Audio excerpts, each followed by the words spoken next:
This episode is brought to you by Warlord Games.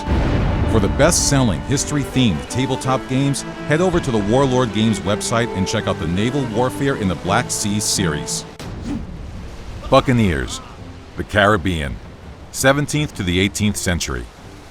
The so-called Golden Age of piracy started in the mid-17th century and lasted for nearly 100 years. During this time, pirates plagued the seven seas of the world as vulnerable merchant sailboats transported goods around the globe throughout the Age of Discovery. The very center of all this high-sea robbery and lawlessness was in the Caribbean Sea. This was a time of widespread plundering in the area, as the new world of the Americas was opening up as the French, Spanish, and British superpowers competed for control of the region and its valuable trade in gold and tobacco. Amongst all these conflicts were the Buccaneers. Though today the term is simply used as another name for pirates, in the early days of piracy it referred to a very separate and distinct group of seafaring bandits. The Buccaneers originated from a group of renegade Europeans, mostly French colonist hunters, who were based in Jamaica and around Haiti. These impoverished settlers made a living hunting stray cattle and wild boar. They then cured the meat over a smoky fire, adding salt and vinegar as they did so. This dried meat was called Buccaneer, and this was from where these settlers got their name. Yet despite this type of meat proving highly popular with passing ships, as it could be stored for months without any kind of refrigeration, it nevertheless was hard for these buccaneers to make a decent living from it. So in time, they turned to piracy to supplement their living. At first, the French authorities who controlled the region turned a blind eye to their illegal activities, as it was mostly aimed at their rivals, the Spanish. Initially, their piracy was limited to them picking off any lost stragglers from a Spanish merchant convoy, and their preferred method of attack was to sail small boats with around 20 men up to the unlucky galleon at night, and then board it unseen, armed with cutlasses and flintlock pistols, catching the crew totally by surprise. The Buccaneers proved to be vicious and brutal in combat, often carrying into battle the axes they used for cutting down trees, using them as terrifying hand-to-hand combat weapons, as well as being skilled with small arms.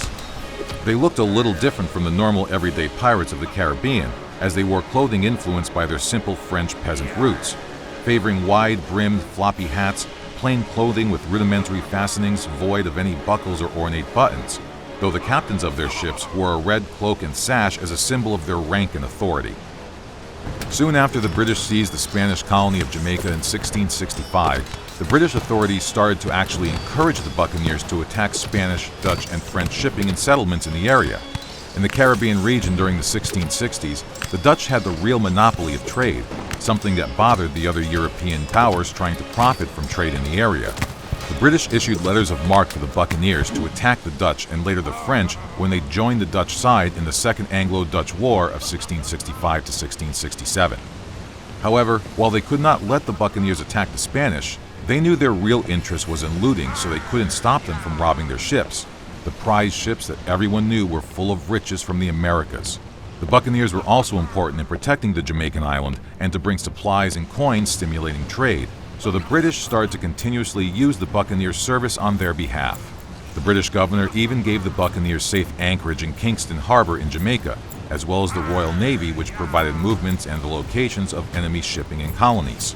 But after the end of the Second Anglo-Dutch War and the Treaty of Breda in 1667, the British started to join forces with the Spanish against the rising force of the French in that region.